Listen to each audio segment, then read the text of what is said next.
Willingness is perhaps the most important word you can learn on your road to real magic and manifesting miracles for yourself.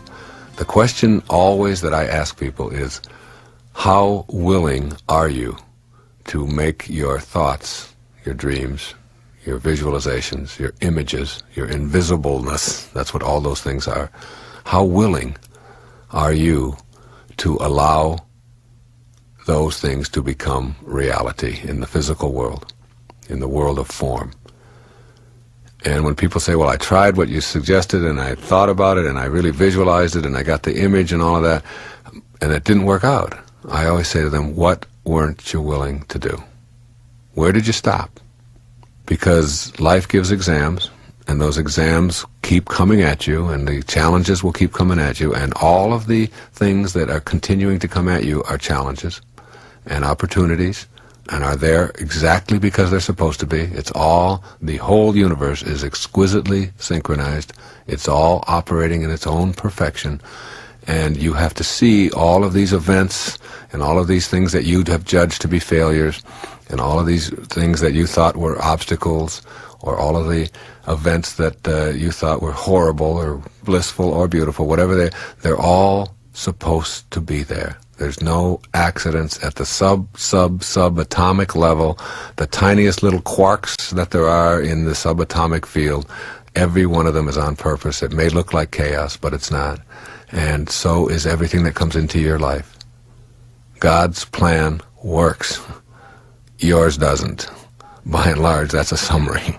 And you have to be willing to connect to that grand design, that grand plan. And willingness is like a student who is ready knows that anything that shows up is something that you can say, I'll look into that. I'll check that out. It is somebody saying, well, you know, you might try this, and instead of you saying, no, I've tried that, that doesn't work, you stop and you say, yeah, I'm ready now. I'm ready to give that an effort. The student who is ready is a learner who is willing. A student who is ready is a learner, not a teacher, but a learner who is ready. And that readiness, that willingness to take what comes into your life and say, I'm going to fly with it, I'm going to do something with that. Even as you're listening to some of the things that you're going to hear in this tape, some of them will undoubtedly sound outrageous to you. And if you want to hang on to your truth and stay there, that's absolutely fine. But it will not allow you to transcend and get into another level of what I'm calling real magic. And it isn't that I'm right and you're wrong. None of this is about right and wrong. If anybody has any suggestions or thoughts to me, and I get letters by the thousands weekly from people who offer me suggestions on how to say this, or maybe it wouldn't be that, or somebody send me a pamphlet about this is what this meant to me, or why don't you read that book, or whatever. And I have a huge file in my office where I take those things and I put them in there and I go through them periodically, and I will send my secretary over to order these different books that people have recommended, and I've shifted many of my perceptions and beliefs based just upon being willing to hear something new and to have someone explain it in a different way. Unlearning the big lie. The big lie is that you are limited, and that doubt and fear are the way that you learn things, is by having that willingness. I don't think there's any more key word than willingness or readiness in your entire vocabulary. Being willing to try something new.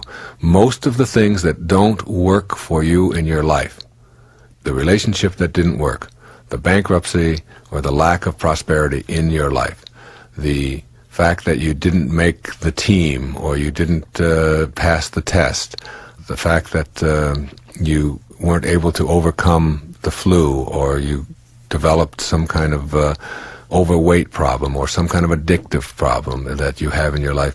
Most of those things, or virtually all of those things, are the result of your being unwilling or not ready to be a student. Not ready, just simply not ready. The addict who continues to use drugs or to use alcohol or to smoke cigarettes, it isn't that they don't have the willpower, it isn't that they don't have the capacity, it isn't that they're inferior in any way, it isn't that they've inherited bad nicotine genes or bad alcohol genes or bad cocaine genes. It has nothing to do with that. It is, I still am not willing.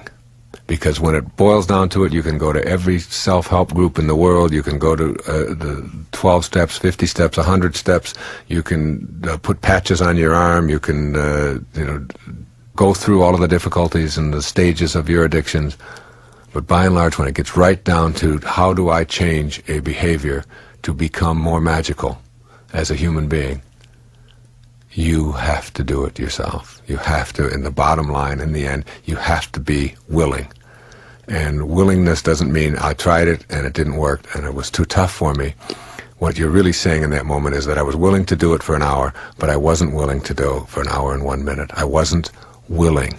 The student who is willing to not be tired, is willing to be healthy, is willing to be happy, is willing to be wealthy, is willing to be in great relationships, is willing to have virtually anything,